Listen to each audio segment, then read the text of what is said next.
Friend Chanukah, want to share a story. Something apropos to something I spoke on Shabbos. I've spoken about this in the past. A quick review and tell you the story that fits the site.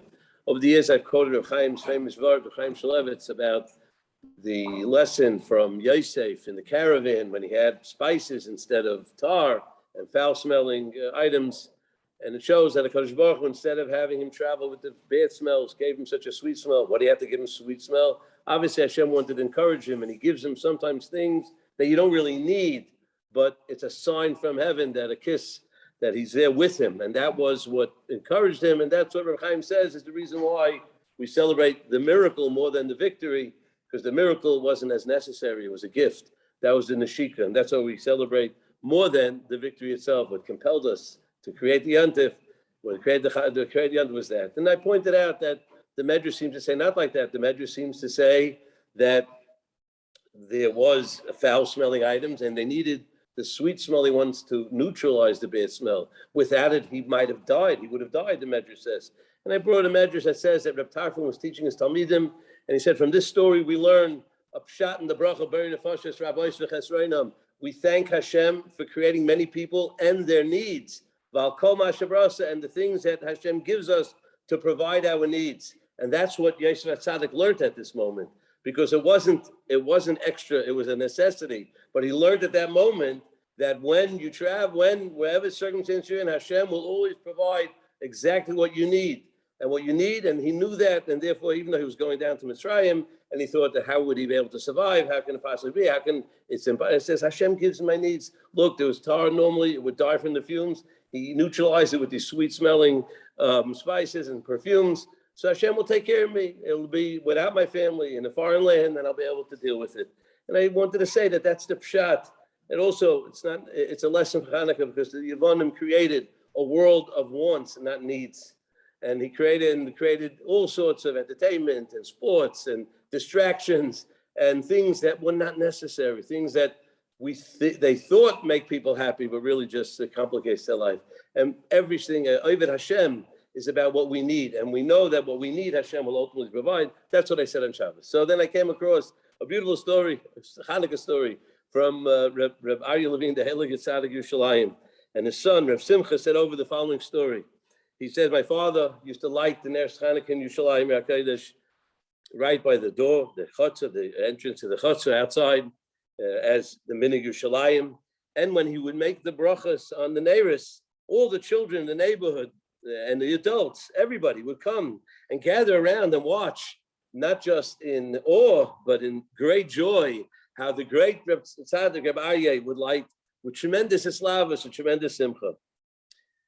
His father would go every morning early to daven vasikin and prepare for davening, learn before davening.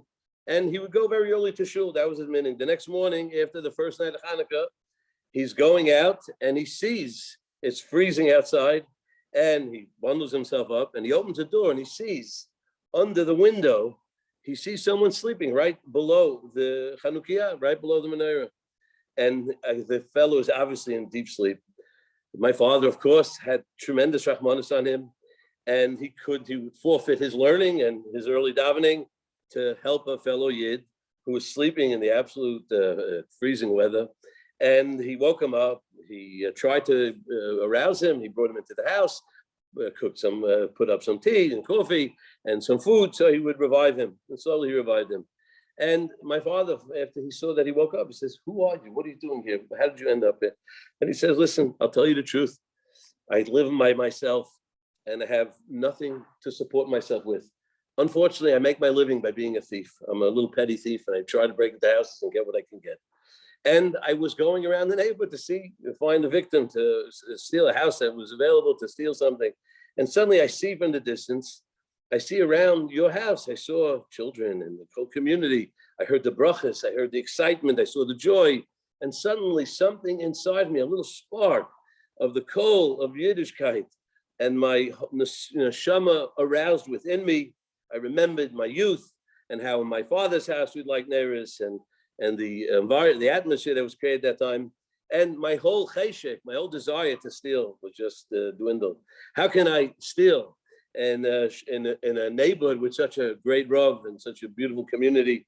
How can I steal after this? So I went back to my house, and what do I have? I had nothing to do to drown my sorrows in. I had a big bottle of Iraq, and I went home. I finished off the bottle of Iraq. It's a liquor, and I decided that I decided that I would go to your house and watch the Neiros. I didn't have menorah, I had nothing, but I remember how beautiful it was. I would sit here as long as I could and watch the Neiros until they dwindled. But sure enough, I was a little inebriated and I fell asleep. And here I am. And he says, you know what, Rabbi? I says, I'm so depressed. And why is it that I need to drink? What is the pshat? And after I drink and I wake up and I'm unhappy again. And you, Rabbi, you and the people around you, they're so happy. How is it that you're happy? What's the key to your happiness? So your father, the Rabbi turns to the man and he explained to the man, he says, listen, you know why you're sad? Because you're alone. You have no one who takes care of you. You have no one that you can rely on to give you what you need. I'm not alone. I have a wealthy father who's devoted to me, b'leiv v'nefesh, and he provides me everything I need.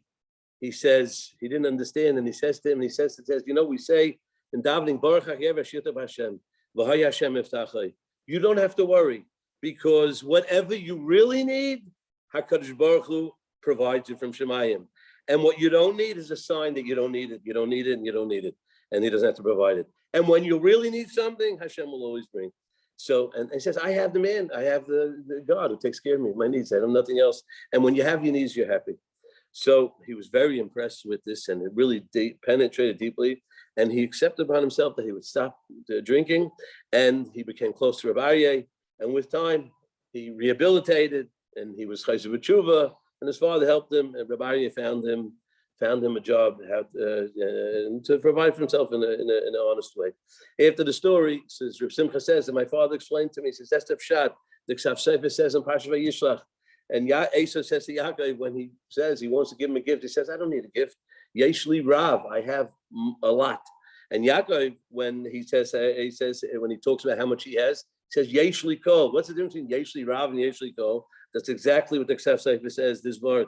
That when you live random, you're never happy. Because if you go by what you want, you'll get, but you'll never be able to fill what you want.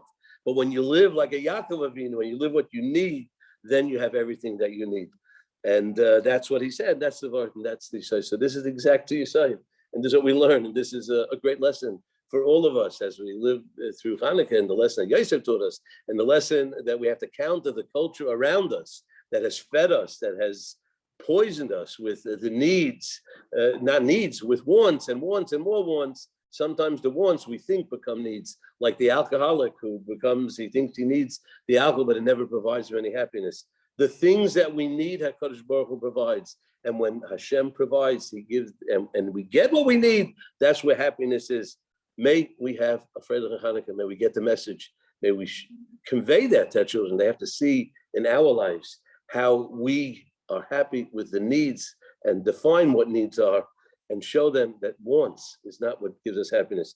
Maybe Zecha, a Freilich Hanukkah, overcoming the culture of Yavan and Machos Yavan and all its influence. Okay, thank you.